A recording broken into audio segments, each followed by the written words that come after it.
अस्सलाम वालेकुम नाज़रीन, मैं हूं हमज़ा खालिद एडवोकेट और आप देख रहे हैं मेरा YouTube channel legal issues by Hamza. आज का जो हमारा टॉपिक है वो है रिमांड के रिलेटेड। रिमांड क्या है और उसकी टाइप्स क्या हैं। रिमांड, सबसे पहले हम पढ़ेंगे कि रिमांड क्या होता है। रिमांड के लफ्ज़ी मतलब होते हैं वापस भेजना यानी रिटर्न करना। मुतलका इलाका मजिस्ट्रेट की अदालत में पेश करदा नामज़द मुलज़मान जो होते हैं उनको वापस हवालात में भेजना रिमांड कहलाता है। आगे हम इसकी पढ़ेंगे types. There are 3 types of remand. Number 1 judicial remand, number 2 physical remand जिस्मानी रिमांड जिसको कहते हैं, एंड नंबर 3 ट्रांजिट रिमांड जिसको हम सफरी रिमांड कहते हैं। सबसे पहले हम पढ़ेंगे नंबर 1 पे फ़िज़िकल रिमांड जिसको हम जिस्मानी रिमांड कहते हैं।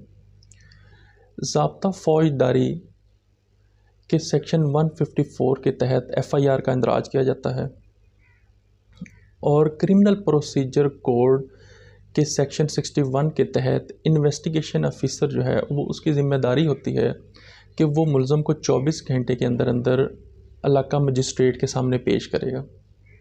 और अगर इन्वेस्टिगेशन ऑफिसर तफ्तीशी IO जिसको कहते हैं जो कि हर थाने में मौजूद होते हैं, अगर वो ये समझते हैं कि उसकी तफ्तीश अभी मुकम्मल नहीं हुई तो वो मजिस्ट्रेट साहब को, जज साहब को वजूहात बताएगा कि किन वजूहात की बिना पर उसको तफ्तीश मुकम्मल नहीं कर सका। उसको मज़ीद कुछ दिन चाहिए तफ्तीश करने के लिए, इंफॉर्मेशन कलेक्ट करने के लिए मुकदमा के रिलेटेड। और जज साहब मुकदमा की नवीयत को देखते हुए सेक्शन 167 ज़ाब्ता फ़ौजदारी के तहत मुलज़म को उसके बॉडी को पुलिस के हवाले कर देती है, दोबारा इन्वेस्टिगेशन ऑफिसर को दे देती है, हवालात में भेज देती है, जिसको हम फ़िज़िकल रिमांड कहते हैं, जिसको हम जिस्मानी रिमांड कहते हैं। जिस्मानी रिमांड जो है वो ज़्यादा से ज़्यादा 15 दिन का हो सकता है। कुछ गैर मामूली केसेस जो हैं उसमें 15 दिन से ज़्यादा भी हो जाता है। नैब के केसेस में 60 डेज़ तक भी दिया गया है, लेकिन ये ज़्यादा से ज़्यादा मजिस्ट्रेट साहब जो हैं 3 दिन, 6 दिन, 15 दिन, ज़्यादा से ज़्यादा 15 दिन तक हो सकता है। हम आम तौर पे हमारे लोगों की ज़हनियत में एक सवाल आता है फ़ौरी, जब रिमांड जज साहब देते हैं तो हमारे लोग ये सोचते हैं कि अब जज साहब ने मुलज़म को पुलिस के हवाले कर दिया, रिमांड दे दिया, जिस्मानी रिमांड दे दिया। अब पुलिस उस जुर्म को मनवाने के लिए उस मुलज़म पर तशद्दुद करेगी, उस पर जुल्म करेगी, लेकिन हरगिज़ ऐसा नहीं होता। पुलिस उस पर तशद्दुद नहीं कर सकती। रिमांड का मकसद सिर्फ़ और सिर्फ मुकदमा के रिलेटेड इंफॉर्मेशन कलेक्ट करना, तफ्तीश करना होता है, ना कि उसको तशद्दुद का निशाना बनाना। अगर मुलज़मा है, औरत है जिसने जुर्म किया है, अगर उसने डकैती या कत्ल नहीं किया तो फिर उसका जो रिमांड है वो अदालत इन्वेस्टिगेशन ऑफिसर को नहीं दे सकती। वो इन्वेस्टिगेशन ऑफिसर जो है वो जेल में उससे तफ्तीश करेगा, साथ पुलिस एहलकार और एक फ़ीमेल खातून जो है पुलिस एहलकार उसका होना भी ज़रूरी है। ये तो हो गया फ़िज़िकल रिमांड जिसको हम जिस्मानी रिमांड कहते हैं। इसके बाद आ जाता है जुडिशल रिमांड। नंबर 2 पे आ जाता है जुडिशल रिमांड।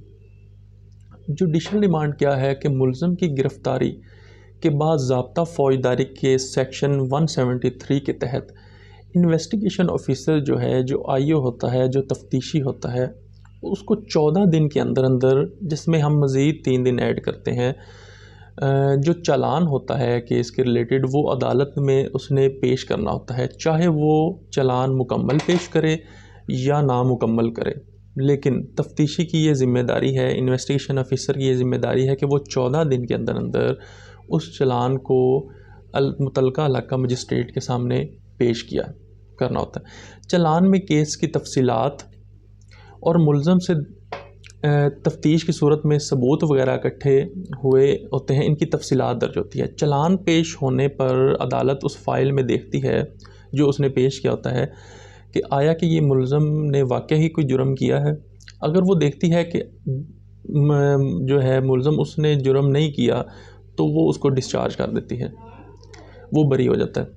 लेकिन अगर अदालत ये समझती है कि वाकई ही उस मुलज़म ने ये जुर्म किया है, उस मुकदमे में ये प्रूव हो रहा है, उसकी तफ्तीश में, तो बाकायदा केस का जो है वो ट्रायल स्टार्ट हो जाता है।